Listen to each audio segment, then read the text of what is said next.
자, 여러분 안녕하세요. 고려대학교 경영학과 김창기 교수입니다.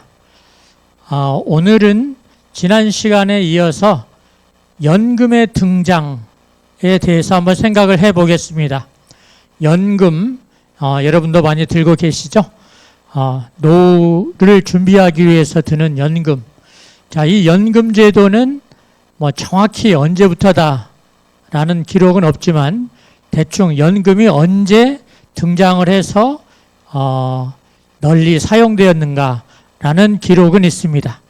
자, 여기 부제에 보면 중세시대 일반 시민도 연금에 가입, 자 이렇게 되어 있죠. 그래서 연금의 등장은 중세시대가 되겠습니다. 자, 지난 시간에 우리들이 생명보험 또 손해보험은 언제 시작되었나 그걸 한번 생각해 보았죠. 생명보험은 고대 로마시대에 생겼고, 또 손해보험은 중세 이제 길드에서 시작을 했다. 자, 그런 것들을 한번 살펴봤습니다. 역시 마찬가지로 연금도 중세 시대에 본격적으로 사용되기 시작을 했습니다. 자, 연금의 기원은 중세시대 때인데 이것은 중세 교회와 국가에서 주로 시작을 했습니다.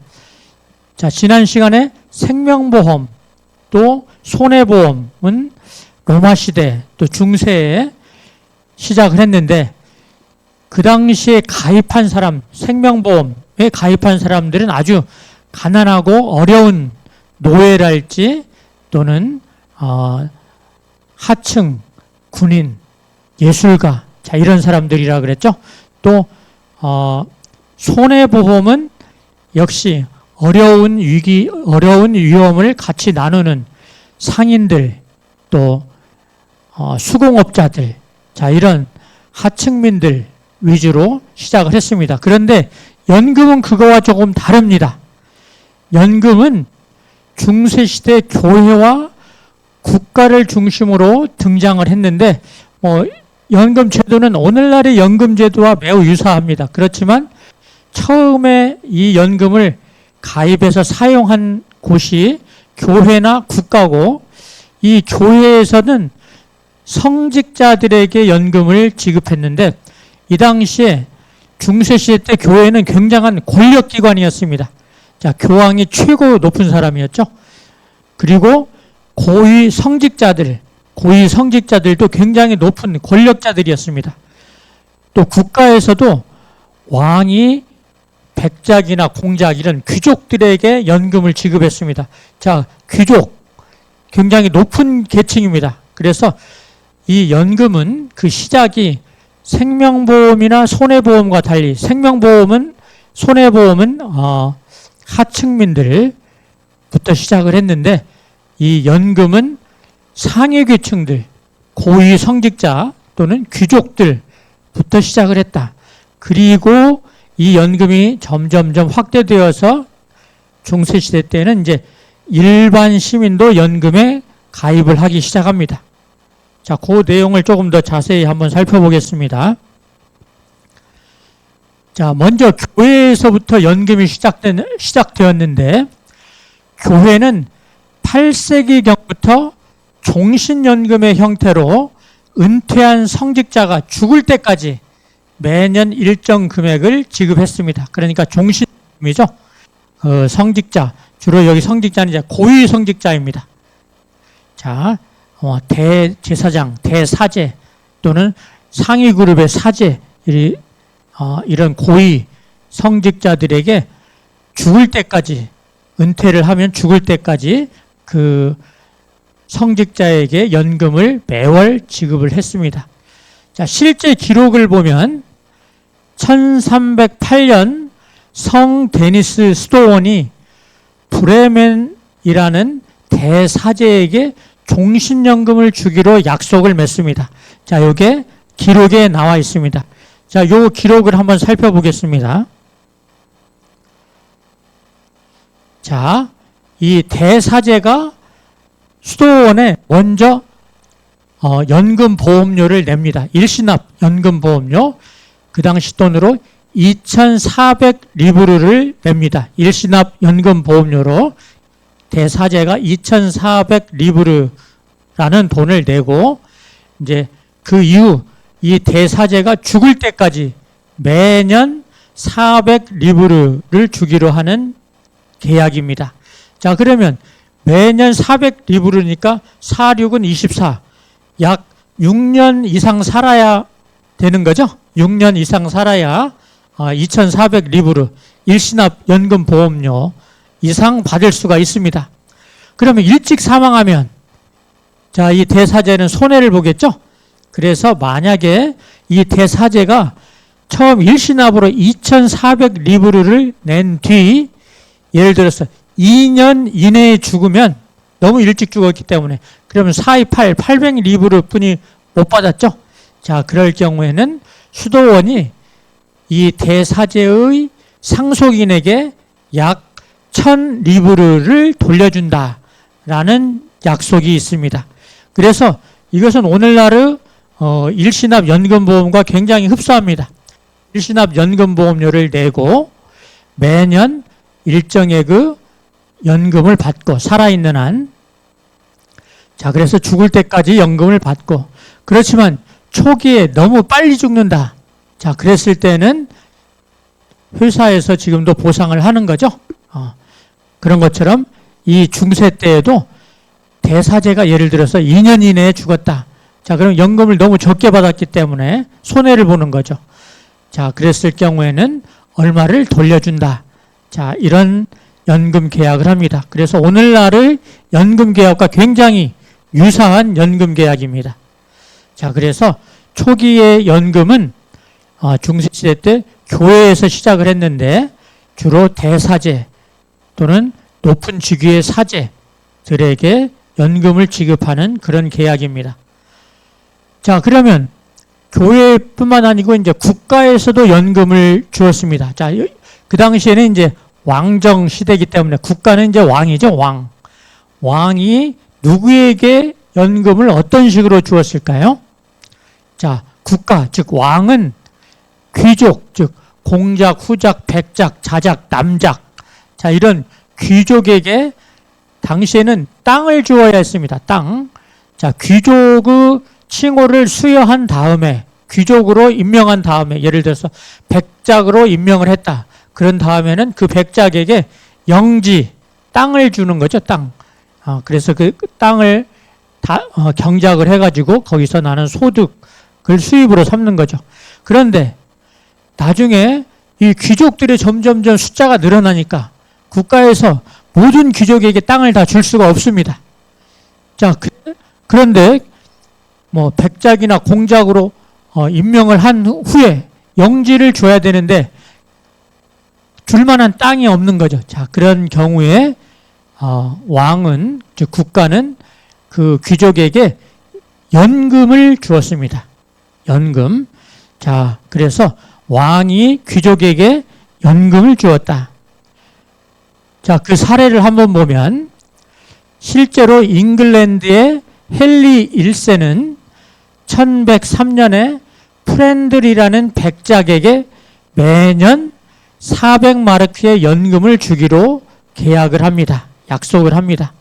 자, 그러면 자, 연금을 받으니까 이 프렌들 백작은 연금 보험료에 해당하는 뭔가 대가를 줘야 되는 거죠.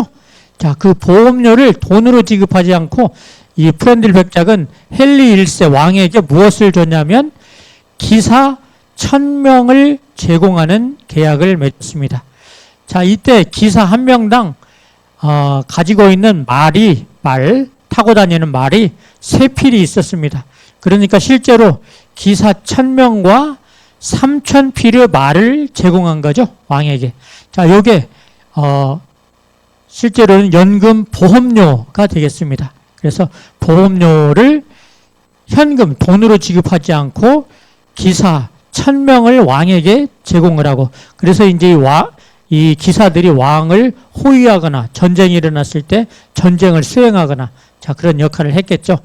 또 각 기사에게 딸린 3필의 말, 그러니까 1000명의 기사니까 3000필의 말을 제공했습니다. 자, 그래서 이렇게 연금 보험료 기사 1000명, 말 3000필을 왕에게 내고, 자, 이 왕은 기사의 그 백작에게 매년 400마르크의 연금을 주기로 서로 계약을 맺었습니다. 자, 이것이 국가, 즉 왕과 귀족 사이에 맺은 연금 계약이 되겠습니다. 자, 그런데 초기에는 이렇게 고위 성직자 또는 귀족이 연금을 받았습니다. 그런데 나중에 이 연금 제도가 점점 확대되어 가지고 중세 시대에 일반 시민도 연금에 가입을 하게 됩니다. 그런데 이 당시 중세 시대 때는 사실 이 금융행위가 그렇게 허용되지가 않았습니다. 왜냐하면 그 당시 기독교에서는 이자를 받는 행위를 금지하고 있었습니다. 자, 이자라는 건 뭐냐면 예를 들어서 내가 100원을 투자했다. 그러면 나중에 120원을 돌려받았다. 그러면 20원이 이자가 되는 거죠. 즉 원금보다 더 많이 받는 그 나머지 금액이 이자가 되는 겁니다. 그런데 그 당시 카톨릭 교회, 기독교 카톨릭 교회에는 성경 말씀이 있습니다. 신명기 23장 19절에 형제에게 꾸어주거든 이자를 받지 말라라는 성경 말씀을 문자 그대로 해석을 해서 기독교인들 사이에서는 이자를 받는 행위를 법으로 금지를 했습니다. 그래서 그 당시에는 금융업, 은행업을 할 수가 없었던 거죠. 공식적으로. 자, 신명기 23장 19절에 이렇게 되어 있습니다. 내가 형제에게 꾸어주거든 이자를 받지 말지니 곧 돈의 이자, 식물의 이자, 이자를 낼 만한 모든 것에 이자를 받지 말 것이라. 자, 이렇게 신명기 23장 19절에 나와 있습니다. 그래서 돈의 이자, 즉 돈을 꿔주고 원금 이상의 이자를 받으면 안 됩니다. 또 식물의 이자, 자, 여기서 식물이라는 것은 식량을 말합니다. 곡식. 자, 곡식을 꾸어주고 그 꾸어진 곡식 이상의 것을 되돌려 받으면 안 됩니다. 그리고 그뿐만이 아니고 이자를 낼 만한 모든 것에 대해서 이자를 받지 말라라고 신명기 성경 말씀에 나와 있습니다. 이 성경 말씀 때문에 법으로 이자를 받는 행위를 중세시대 때는 금지를 했습니다. 그런데 이 다른 금융은 안 되었지만 이 연금하고 보험은 허용이 되었습니다. 왜냐하면 연금은 예를 들어서 연금 가입자가 조기에 일찍 사망을 하면 자기가 낸 보험료보다 더 적게 연금을 받을 경우가 생기는 것이죠. 따라서 이자가 아닙니다. 물론 원금보다 더 많이 받으면 이자처럼 보이겠죠.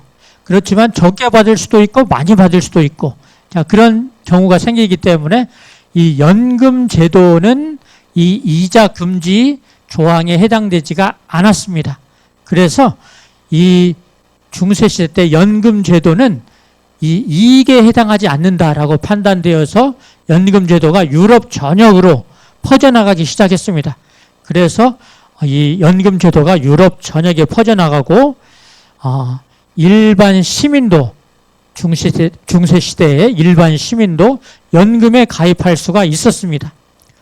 그래서 13세기 정도가 되면 현재 그 이탈리아, 독일, 프랑스 등지 유럽 국가에서는 일반 시민도 시청이나 또는 국가에 한꺼번에 돈을 내고, 즉 일시납 연금보험료죠. 일시납 연금보험료를 내고 국가로부터 연금을 받는 계약을 맺을 수가 있었습니다.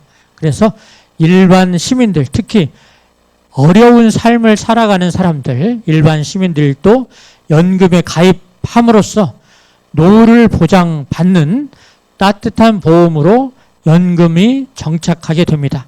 그래서 중세시대 때 어려운 일반 시민들도 연금 혜택을 볼 수가 있게 되었다. 자, 그래서 지금까지 우리는 이제 생명보험의 기원, 또 손해보험의 기원, 또 연금의 기원을 한번 생각을 해 보았습니다.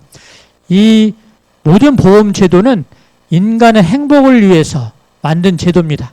그래서 보험은 인간의 행복을 위해서 인류가 지금까지 만들어낸 제도 중에서 최고의 제도입니다. 보험은 또 내 이익뿐만 아니고 다른 사람의 행복을 보호하는 매우 이타적인 성격을 가지고 있습니다. 이렇게 남녀노소 누구나 누릴 수 있는 따뜻한 보험, 자, 이런 따뜻한 보험에 대해서 제가 이 책 따뜻한 보험이라는 책에 자세히 설명을 해 놓았습니다. 오늘 연금의 기원도 이 따뜻한 보험, 이 책에 그 내용이 들어 있습니다. 여러분이 네이버나 또는 유튜브에 따뜻한 보험 또는 김창기 교수를 키워드로 쳐보면 이 책 그리고 이 강연 내용이 쭉 나옵니다. 자, 오늘 이번 주 강의는 여기에서 마치도록 하겠습니다.